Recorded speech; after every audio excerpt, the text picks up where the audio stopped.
Mukunda jewellers మొట్టమొదటి factory outlet ఇప్పుడు కూకట్పల్లి, కొత్తపేట్, సోమాజిగూడ మరియు ఖమ్మంలో. నమస్తే అండి. నేను doctor Kalyan Chakravarthi, senior consultant psychiatrist at lucid medical diagnostics, Banjara Hills, Hyderabad. Autism డిసార్డర్లో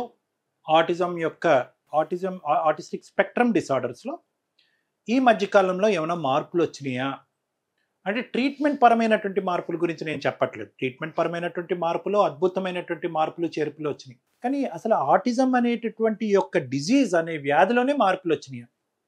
అయితే నేను ఒక 25 ఇయర్స్ బట్టి నేను చైల్డ్ అండ్ అడాలసెంట్ సైకియాట్రీలో చేసేటటువంటి నా ప్రయాణంలో, నా ప్రాక్టీస్లో ఆటిజం అనేటటువంటి డయాగ్నోసిస్లో చాలా భిన్నమైనటువంటి మార్పులు కనిపిస్తున్నాయి. మంచిగానే అనిపిస్తున్నాయి. ఏంటి ఆ మార్పులు అంటే కనుక, ఒకప్పుడు క్లాసికల్గా మనం చూసినటువంటి ఆటిజం సంబంధించినటువంటి లక్షణాలు చాలా వరకు ఈ మధ్యకాలంలో జరిగేటటువంటి డయాగ్నోసిస్లో మనం చూడటం అనేటటువంటిది తగ్గుతుంది. ఆటిజం లక్షణాలు ఏంటి?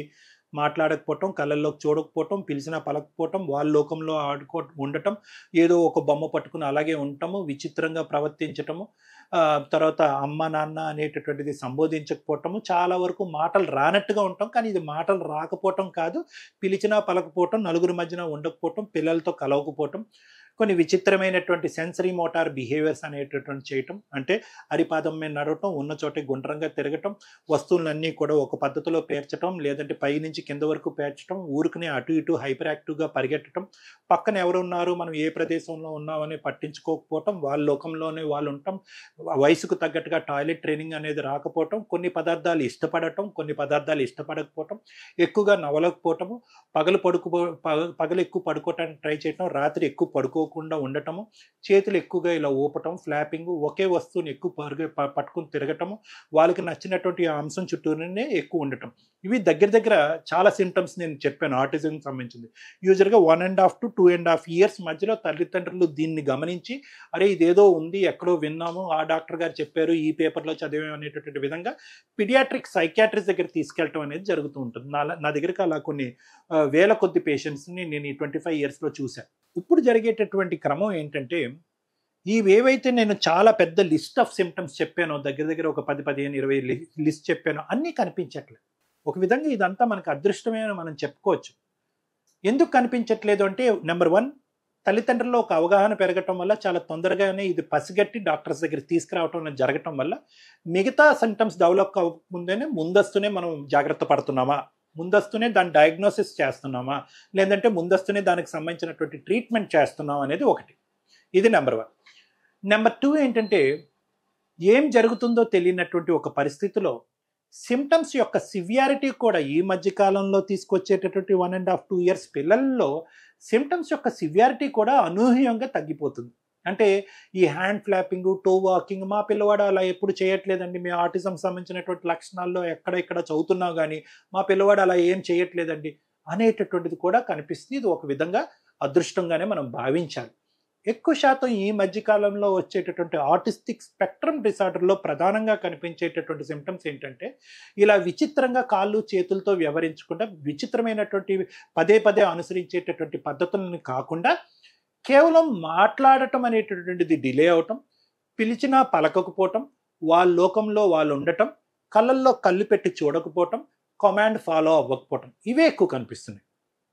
అంటే ఎందుకు నేను ఇది ఈరోజు ప్రత్యేకంగా ఆటిజంలో ఈ మధ్యకాలం, ఆటిజం అనే డిజీజ్లో ఈ మధ్యకాలంలో జరిగే మార్పులు అనేటటువంటి టాపిక్గా నేను ఎందుకు ఈరోజు మాట్లాడుతున్నానంటే, అవన్నీ ఉంటే, ఇందాక నేను చెప్పినట్టుగా మిగతా 15 20 సిమ్టమ్స్ ఉంటేనే ఆటిజం ఏమో, ఈ 3-4 లక్షణాలు ఉంటే కాదేమో అనేటటువంటి రిలాక్సింగ్ యాటిట్యూడ్ కాకుండా, ఈ 3 ఉన్నా కూడా మనం ముందస్తునే డాక్టర్ దగ్గరికి వెళ్తాం. ఎందుకంటే ఆటిజంలో ఎప్పుడు మనం ఏం చెప్తా ఉంటాం అంటే, టైమ్ ఈజ్ గోల్డ్, ఎంత చిన్న వయసులో తీసుకొస్తే ట్రీట్మెంట్ అంత బాగుంటుంది, అంత తొందరగా పిల్లలు బయటకు వస్తారు.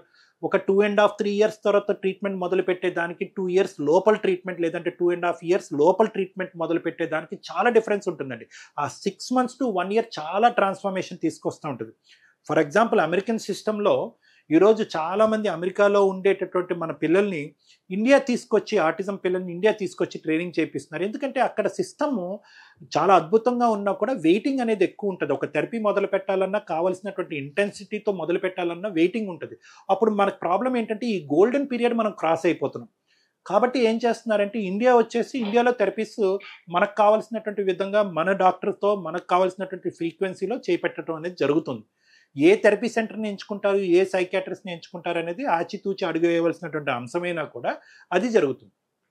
సో మనం జాగ్రత్త పడటం గురించి ఏంటంటే మిగతా అన్ని సివియర్ సిమ్టమ్స్ కనిపించకపోయినా ఇటువంటి లక్షణాలు ఉంటే కనుక అతిగా భయపడకుండా ముందస్తునే డాక్టర్ దగ్గరికి వెళ్ళి, అరే వాడికి ఎవరికో మీ మేనమామకి లేటుగా వచ్చింది, మీ చిన్నాన్నకి లేటుగా వచ్చింది, పెద్దనాన్నకి లేటుగా వచ్చింది అని చెప్పి ఇలా కాలయాపన చేయకుండా ముందస్తునే జాగ్రత్త పడి ఒక అనుమానం క్లియర్ చేసుకునేటటువంటి మార్గంలో వెళ్తే కనుక మంచిది అనే ఉద్దేశంతో ఆటిజంలో ఏర్పడే ఈ మధ్యకాలంలో ఆటిజంలో ఏర్పడే మార్పులు అనే విధంగా నేను ఈరోజు టాపిక్ తీసుకురావడం జరిగింది.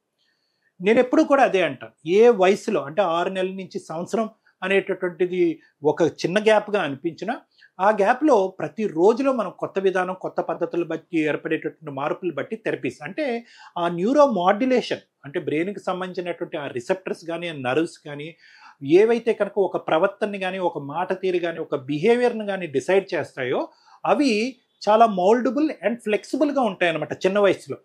ఆ రిసెప్టర్ ఏరియాస్ కానీ ఆ బ్రెయిన్కి సంబంధించినటువంటి ఏరియాస్ చాలా రెసిప్రొకేటివ్గా చాలా రెస్పాన్సివ్గా వ్యవహరిస్తూ ఉంటాయి. కాబట్టి ఆ చిన్న వయసులో చేసేటటువంటి మార్పులు చేర్పులు జీవితాంతం నిలబడి చాలా సక్సెస్ అనేటటువంటిది చాలా మంచి సక్సెస్ అనేది రావడానికి అవకాశం ఉంటుంది. సో కాబట్టి ఈ మధ్యకాలంలో ఆటిజం అనేటటువంటి డిసార్డర్కి సంబంధించినటువంటి లక్షణాల్లో జరిగినటువంటి వేరియేషన్ అనేది చాలా మంచి ఇంప్రూవ్మెంట్ కింద కనిపించినా కూడా తగు జాగ్రత్తల్లో ముందస్తు అడుగు వేయవలసినటువంటి అవగాహన ఆలోచన తల్లిదండ్రులకు ఉండాలి అనేది నా విజ్ఞప్తి. Thank you.